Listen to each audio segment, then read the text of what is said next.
કરીશું તમારા પ્રશ્નોને સરકાર સુધી પહોંચાડવાના. તો સરકાર એટલે શું? છેલ્લા 7 વર્ષથી આ વાવ સુઈગામ નો વિસ્તાર, બાબરનો વિસ્તાર, જેને વિકાસ જેટલી ઝડપથી થવો જોઈએ ગુજરાતના બીજા છેવાડાના વિસ્તારો કરતા થોડો ધીમો પડ્યો છે. અને એનું કારણ નકારાત્મક રાજનીતિ. રાજ્ય સરકાર 30 મીટરનો રોડ મંજૂર કરે તો ક્યાં 40 મીટરનો કેમ ના કર્યો? પણ એવું ના થાય કે લાવો 30 મીટરનો રોડ પહેલા મંજૂર કરાવી દઈએ. પાણી ધીમે છોડીએ તો પ્રોબ્લેમ, સ્પીડથી છોડીએ તો પ્રોબ્લેમ. પ્રજાના પ્રશ્નો માટે ચૂંટણી આવે, રાજનીતિ તમે કરો, પણ પ્રજાના પ્રશ્નોની જ્યારે વાત આવે ત્યારે એના ચૂંટાયેલા નેતાએ એ સરકાર જોડે માંગવાની રીત હોય, એ સરકાર જોડે એની પદ્ધતિથી એના કામો માટે જવું જોઈએ. પણ તમે કોઈ કામ માંગવા જાઓ અને માંગ્યા પહેલા ફક્ત મીડિયા ઇવેન્ટ, લોકો સમક્ષ ફક્ત ઉશ્કેરવું, આ રાજનીતિથી ના વાવનો વિકાસ થશે, ના સુઈગામનો થશે, ના બાબાનો વિકાસ થશે. અને છેલ્લા 7 વર્ષથી આ જ ચાલ્યું છે. કે છે સરકાર અમારી નથી, કે છે અમારાથી આ નહીં થતું. તો શેના માટે મત માંગ્યા હતા? એક નેતા ચૂંટણી લડવા આવે છે ત્યારે વાત શું કરે છે? મને ચૂંટીને મોકલો, તમારો દીકરો છું, તમારો બહેલો છું, તમારી દીકરી છું, તમારી બહેન છું. આ વિસ્તારના કોઈ કામો બાકી નહીં રહેવા દો, તમારી તમામ પીડા હું દૂર કરીશ. રાજનીતિમાં ચૂંટાયેલા નેતાની જવાબદારી તો આ જ છે.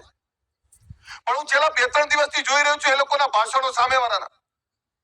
વાત એવી કરે છે કે સરકાર નથી અમારી, પણ અમે પ્રયત્ન કરીશું તમારા પ્રશ્નોને સરકાર સુધી પહોંચાડવાના. તો સરકાર એટલે શું?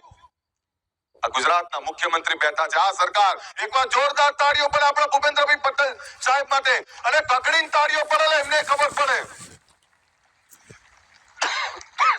સરકાર તમારા ત્યાં બેઠી છે.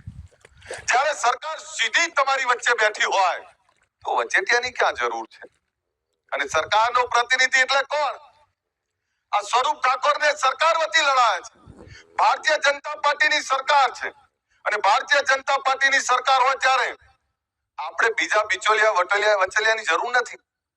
આપણાને સીધી સરકાર જોડે વાત કરી શકે. ભૂપેન્દ્રભાઈ પટેલના ત્યાં સીધા તમને લઈ જઈ શકે. હર્ષભાઈ સંઘવી સાહેબ, અમારા બળવંતસિંહ સાહેબ બેઠા, ભાનુબેન બાબરિયા બેઠા, બચુભાઈ બેઠા, ભીખુસિંહ બેઠા. સરકારના મંત્રીઓ જોડે જે તે વિભાગના તમારા કામ હોય સ્વરૂપથી સીધા લઈ જઈ શકશે. હું એની વાત કરું છું. એમણે ફક્ત નકારાત્મક રાજનીતિ કરી, વિરોધની રાજનીતિ કરી. જ્ઞાતિને લડાવવાના, જાતિને લડાવવાના. ભારતીય જનતા પાર્ટીની સરકારે જે કામ કર્યા છે, આદરણીય નરેન્દ્રભાઈ આવ્યા પછી ગુજરાત બદલાણું, આદરણીય નરેન્દ્રભાઈ આવ્યા પછી આ બનાસકાંઠા બદલાણું. આ બનાસકાંઠામાં હું ત્યાં વડપડ હતો તો ત્યાં બાજુમાં જોયું કે આ નર્મદા ના હોત, મેં શંકરભાઈ સાહેબને કહ્યું કે આ નર્મદા ના હોત તો શું થાત? આ બનાસકાંઠામાં આપણે આજે સારી ખેતી કરતા થયા છે. આ એ જ બનાસકાંઠાની વાત કરું છું જે ડેરીમાં અમારા ભીખુસિંહ કહેતા કે હું સાબર ડેરીમાં ડિરેક્ટર હતો ત્યારે અમારું 5 લાખ લીટર રોજનું હતું, ત્યારે બનાસનું 2.5 લાખ હતું. આજે બનાસનું દૂધ કેટલું ભરાય છે ખબર છે? આ રેકોર્ડ છે. 1 કરોડ લીટર રોજનું દૂધ ભરાય છે. આ એ બનાસની વાત કરું છું. પાણી ના હોત તો માલધારને કેવી રીતે રાખો? પાણી ના હોત તો આપણે કેવી રીતે આ કરો? એક સરકારની જવાબદારી જે છે સરકાર બખૂબીથી નિભાવે છે.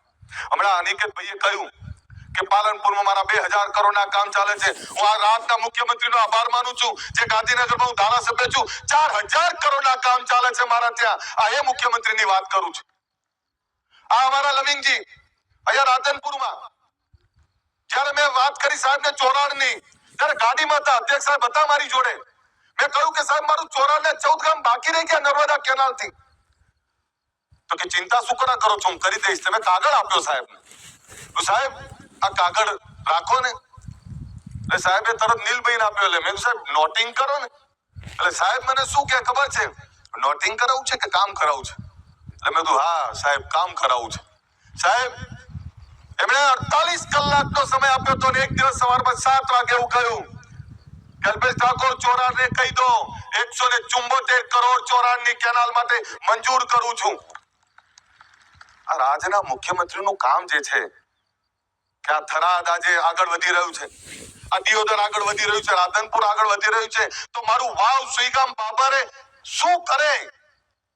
એનો શું ગુનો છે? ગુનો એટલો જ છે કે તમે નકારાત્મક રાજનીતિમાં આગળ વધી રહ્યા છો. મારી વિનંતી છે, બે હાથ જોડીને વિનંતી છે, 18 આલમ તમામ સમાજોને વિનંતી છે, ક્યાં સુધી ખોખલી રાજનીતિમાં પડ્યા રહીશું? ક્યાં સુધી વિરોધ? નક્કી તો કરવું પડશે.